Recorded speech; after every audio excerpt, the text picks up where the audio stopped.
हमारे विभिन्न ज्ञानवर्धक कार्यक्रम देखने के लिए आप हमें अभी सब्सक्राइब करें, बेल आइकन को प्रेस करें ताकि आप देख सकें हमारा कार्यक्रम सबसे पहले। और अधिक जानकारी के लिए फेसबुक पेज को लाइक करना ना भूलें। जय माँ इंद्राक्षी। इंद्राक्षी धाम में दर्शकों आप सभी का हम हार्दिक स्वागत करते हैं।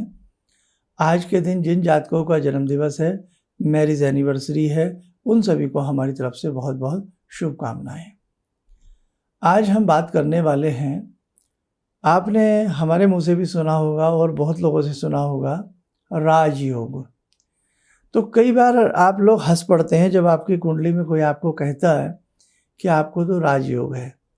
तो आप कहते हैं कि भाई कैसा राजयोग है, यहाँ तो जॉब नहीं है, धन नहीं है, कई बार रहने को घर भी नहीं है, और आप कह रहे हैं ज्योतिषी जी कि हमें राजयोग है।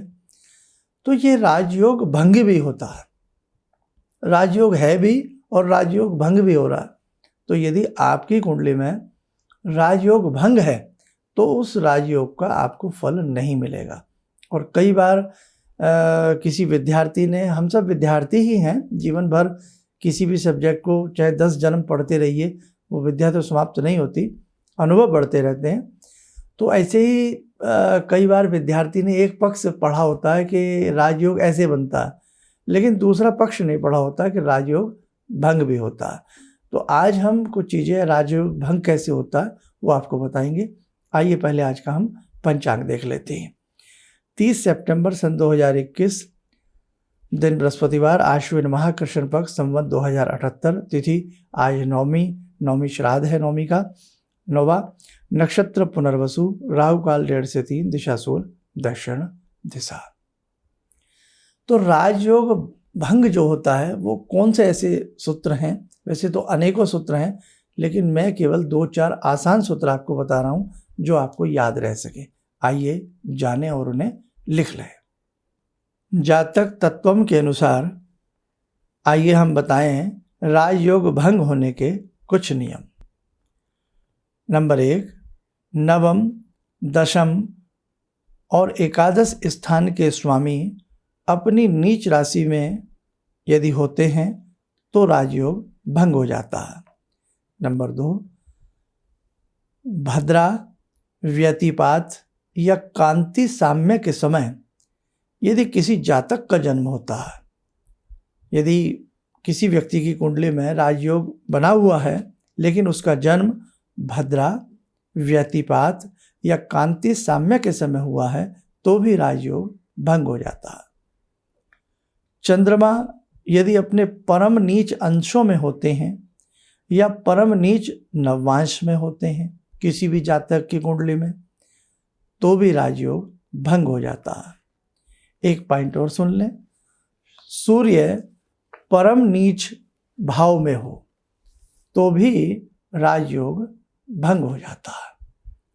तो ऐसी ही कुछ गुप्त बातें होती हैं, छिपे हुए राज होते हैं कि हमें समझ में नहीं आता कि हमने कई बार किसी को अपनी कुंडली दिखाई, हाथ की रेखाएं दिखाई, हमें राजयोग बताया गया, लेकिन हमें तो राजा बनना लगता ही नहीं कि हम कभी राजा बन सकते हैं। राजा बनने से क्या मतलब है? आज के समय में भाई अच्छी सुख सुविधाओं के साथ आपका रहना, लग्जरियस लाइफ आपकी रहना, मन में अच्छी प्रसन्नताएं रहना, पैसे की कभी भी किल्लत ना रहना, ये सब राजयोग की निशानी है। या किसी राज पद पर आपका रहना।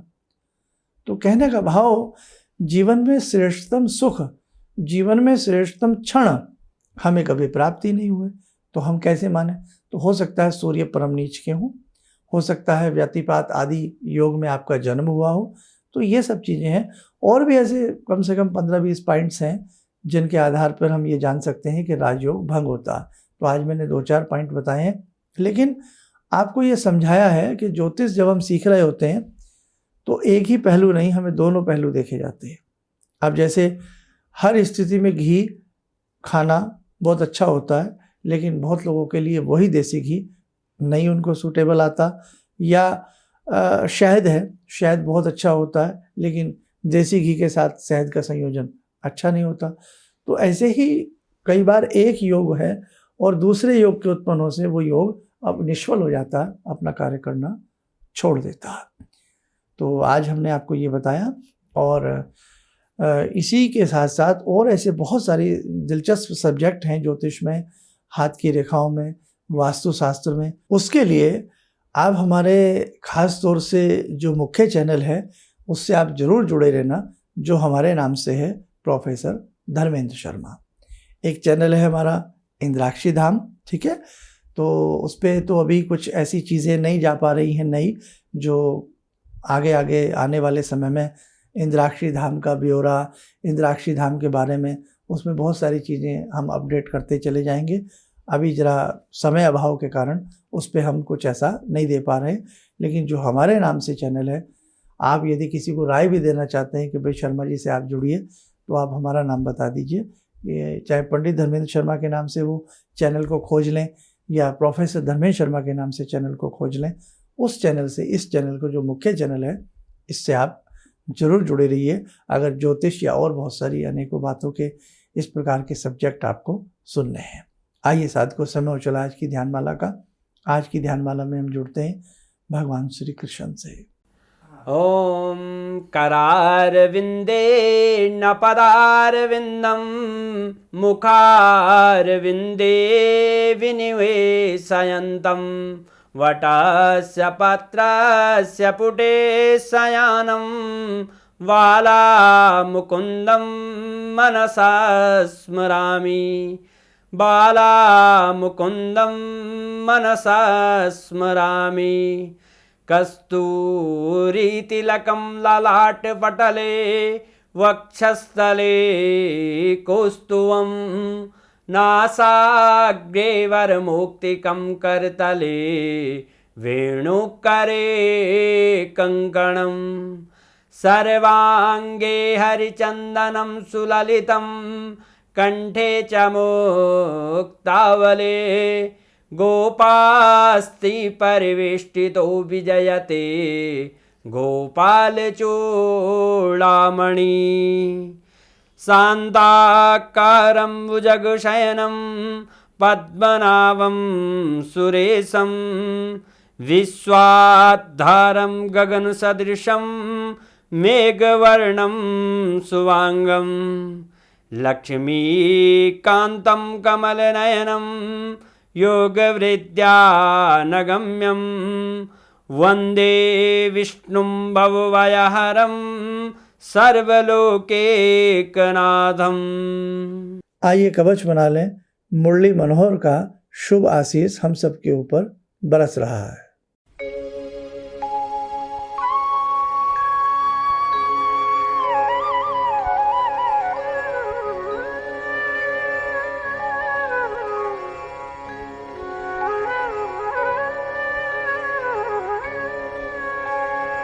ओम बोलते हुए नेत्र खोलें, सामान्य हो जाए। देखो मेरे साधकों, हमारे संस्थान में भी शुद्ध वैदिक जन्म पत्रिकाएं बनाई जाती हैं और उसमें इस प्रकार की चर्चाएं आपसे होती ही हैं कि कौन से ग्रह को आप विशेष मजबूत बनाएं।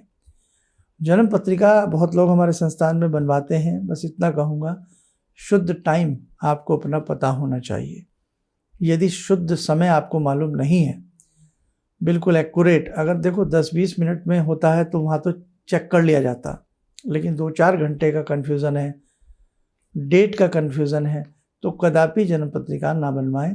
फिर तो यही है कि हाथ की रेखाएं दिखा ली जाएं और समस्याएं क्यों आ रही हैं उसका समाधान हम आपको बता देते हैं। नवरात्र आने वाले हैं, बहुत अच्छे से इस बार भगवती की साधना आराधना हम सबको मिलकर के करनी है ना। तो बाकी जैसे जैसे हम आपको बताते चले जाएं, आप वो सारी चीज़ें नोट डाउन करते रहना। और बहुत साधक ऐसे हैं जो राशि के उपाय या बहुत सारी ऐसी चीज़ें करते हैं, तो हम पुनः अपनी बात को दोहरा देते हैं कि हमारा जो मेन चैनल है हमारे नाम से प्रोफेसर धर्मेंद्र शर्मा, उससे जुड़े रहें। उसी पे हम राशि के उपाय वगैरह ज़्यादातर इसी चैनल पर देते हैं। आप स्वस्थ रहें, सुखी रहें, इन्हीं शुभकामनाओं के साथ हम अपनी वाणी को विराम करते हैं। जय मां इंद्राक्षी। अब मेरा एक बेटा है जो चार्टर्ड अकाउंटेंट है अभी, तो वो क्या था, मेरी कोई बात नहीं मानता था। सालों तक मेरा उसका झगड़ा चलता रहा और मेरे जो जानकार लोग थे उनसे मैं कहता था भाई मैं इससे हार जाता हूँ, क्योंकि मैं इसे कहता हूँ सुबह जल्दी उठा कर, ये कभी उठता नहीं। क्या हुआ कि मैं आपसे मिला आकर, कुछ आपने उसके लिए भी उपाय बताए, जो सारे उपाय मैं ही कर रहा हूँ। और आपको सुनकर बड़ी हैरानी होगी इस बात की कि जिस बच्चे को मैं कभी पूजा के लिए कहता था कि हनुमान चालीसा करो, तुम ये करो, वो कुछ नहीं करता था। आज मैं बड़ा हैरान हूँ कि सोमवार के दिन वो उठता है, खुद ही जो है वो मेरे घर में बेल का पेड़ भी लगा है, बेल के पत्ते तोड़ता है और उनके 11 सेट बनाता है। कहाँ से उसने लिया मुझे पता नहीं। और भगवान शंकर पर जाकर जल चढ़ाता है, उन पर राम राम लिखता है। और ये सब जो मैं ये समझ पाया हूँ कि जो मैं 2 महीने से आपका ये जो कर रहा हूँ मंत्र का जो है, तो मेरे ख्याल में इससे बड़ी उपलब्धि तो और कोई हो नहीं सकती।